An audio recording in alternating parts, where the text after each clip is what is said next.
22 જુલાઈ એટલે હરિજયંતીનો પવિત્ર દિવસ. શું તમે જાણો છો કે આ દિવસે માત્ર એક નાનકડું કાર્ય પણ ભગવાન શ્રી સ્વામિનારાયણને ખૂબ જ રાજી કરી શકે છે? ઘણા હરિભક્તો ભક્તિ તો કરે છે, પરંતુ કેટલી એવી બાબતો છે કે જે અજાણતા રહી જ જાય છે અને જીવનનો અમૂલ્ય અવસર પણ હાથમાંથી નીકળી જાય છે. ભક્તો, આજે તમને એવા અમે 5 કાર્યો જણાવીશું કે જે શાસ્ત્ર અને સત્પુરુષોના ઉપદેશને અનુરૂપ છે. જો તમે આ હરિજયંતીએ ભાવપૂર્વક આ 5 કાર્ય કરશો તો તમારો દિવસ ખરેખર ધન્ય બની જશે. ભક્તો, વિડીયોને અંત સુધી જોતા રહેજો, કારણ કે છેલ્લું કાર્ય એવું છે કે જે લગભગ દરેક હરિભક્ત સરળતાથી કરી શકે છે. ભક્તો, હરિજયંતી એ માત્ર એક ઉત્સવ નથી. આ દિવસે ભગવાન શ્રી સ્વામિનારાયણના પ્રાગટ્યનો પવિત્ર અવસર છે, જે આપણને પોતાના જીવનમાં ભક્તિ અને સદાચાર વધારવાની પ્રેરણા આપે છે. ભક્તો, આ દિવસે ભગવાનને યાદ કરીને કરેલું નાનું પણ સચ્ચા ભાવનું કાર્ય ખૂબ જ મૂલ્યવાન બની શકે છે. ભક્તો, મહત્વ કાર્યનું નહીં, પરંતુ તેમાં રહેલા ભાવનું છે. આઈએ ભક્તો, આપણે સૌથી પહેલા વાત કરીએ પહેલા કાર્યનું.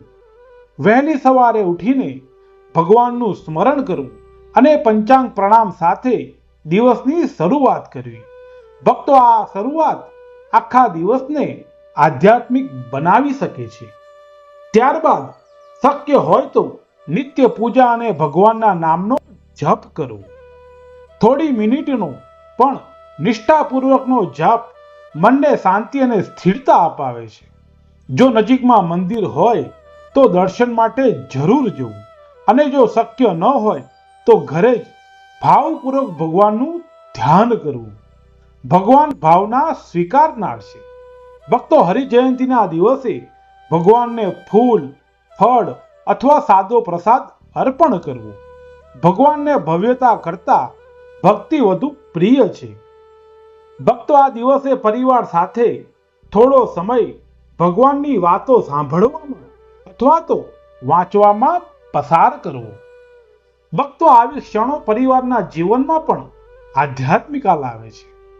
અને હા ભક્તો, હજુ 4 મહત્વપૂર્ણ કાર્યો બાકી છે.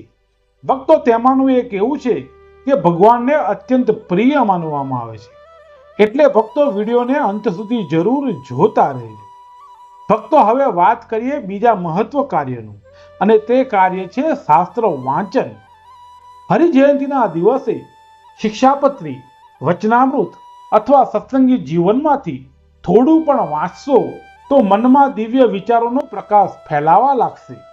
વાંચવું જ પૂરતું નથી, એક શ્લોક કે એક વચનને જીવનમાં ઉતારવાનો સંકલ્પ કરીએ તો જ એ સાચી ભક્તિ બની જાય છે. ભક્તો, હવે ત્રીજું કાર્ય છે ભગવાનના નામનો જપ અને ધૂન. સ્વામિનારાયણ સ્વામિનારાયણ આ દિવ્ય નામનું સ્મરણ મનને ભગવાન સાથે જોડે છે. ઘરમાં પરિવાર સાથે થોડા સમય માટે પણ ધૂન કે કીર્તન કરીએ તો આખું ઘર ભક્તિના પવિત્ર વાતાવરણથી મહેકી ઉઠે છે. ભક્તો, ચોથું કાર્ય છે સેવા. મંદિરમાં સંતોની સેવા, હરિભક્તોની મદદ અથવા ઘરમાં ભગવાન માટે કરેલી નાની સેવા પણ શ્રી હરિને ખૂબ જ પ્રિય છે. સેવામાં ક્યારેય મોટું કે નાનું એવું કાંઈ હોતું નથી. ભગવાન તો માત્ર નિસ્વાર્થ ભાવને જુએ છે. ભક્તો, ત્યારબાદ હરિજયંતીનો સાચો આનંદ ત્યારે જ મળે કે જ્યારે આપણે પોતાના સુખ કરતા ભગવાનને રાજી કરવાનો વિચાર કરીએ. કદાચ આપણે ભવ્ય ઉજવણી તો ન કરી શકીએ, પરંતુ સાચા હૃદયથી કરેલી પ્રાર્થના ભગવાન સુધી જરૂર પહોંચે છે. ભક્તો, હવે બાકી રહ્યું છે 5મું અને સૌથી મહત્વનું કાર્ય.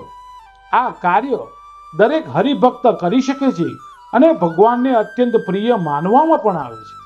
તે જાણવા માટે વિડીયોને અંત સુધી અમારી સાથે જોડાયેલા રહેજો. ભક્તો, 5મું અને સૌથી મહત્વનું કાર્ય છે ભગવાનને રાજી કરવાનો દ્રઢ સંકલ્પ. હરિજયંતીનો સાચો ઉત્સવ ત્યારે જ પૂર્ણ બને છે કે જ્યારે આપણે જીવનમાં ભગવાનની આજ્ઞા અનુસાર ચાલવાનો નિર્ણય કરીએ.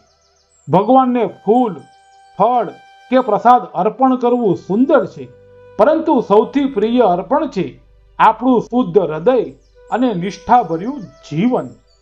આ હરિજયંતીએ થોડો સમય કાઢીને આત્મચિંતન કરો. આપણા જીવનમાં કઈ એક સારી એવી વાત છે કે જે આજથી આપણે શરૂ કરી શકીએ, અને બને એટલી એક ખોટી આદત છોડવાનો સંકલ્પ કરીએ.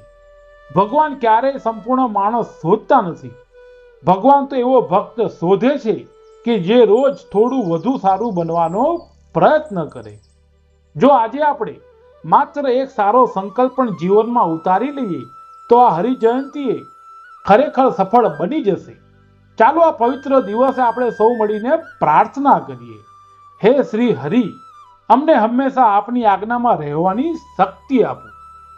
ભક્તો, હરિજયંતીનો સાચો આનંદ માત્ર ઉજવણીમાં નથી, પરંતુ ભગવાનને રાજી કરવાના પ્રયત્નમાં છે. એ જ પ્રયત્ન આપણું જીવન પણ દિવ્ય બનાવી શકે છે. જો તમને આ વિડીયોમાં પ્રેરણા મળી હોય તો આ શ્રી હરિ જયંતીએ ઓછામાં ઓછા એક હરિભક્ત સુધી આ સંદેશ જરૂર પહોંચાડ્યો. કદાચ તમારા એક શેરથી કોઈનું જીવન બદલાઈ જશે. ભગવાન શ્રી સ્વામિનારાયણ સૌના જીવનમાં ભક્તિ, શાંતિ અને સદાચારનો પ્રકાશ ફેલાવે તેવી સૌને પ્રાર્થના. જય સ્વામિનારાયણ. ભક્તો, હરિજયંતીની હાર્દિક તમ લોકોને શુભકામનાઓ. જો ભક્તો વિડીયો પસંદ આવ્યો હોય તો વિડીયોને લાઈક કરો, શેર કરો અને શ્રી હરિલીલા ચેનલને સબસ્ક્રાઇબ કરીને દિવ્ય સત્સંગની આ યાત્રામાં જોડાયેલા રહો. તો ભક્તો, આજનો વિડીયો અમે સમાપ્ત કરીએ છીએ. સર્વે હરિભક્તોને અમારા ઘણા હેતથી જય શ્રી સ્વામિનારાયણ.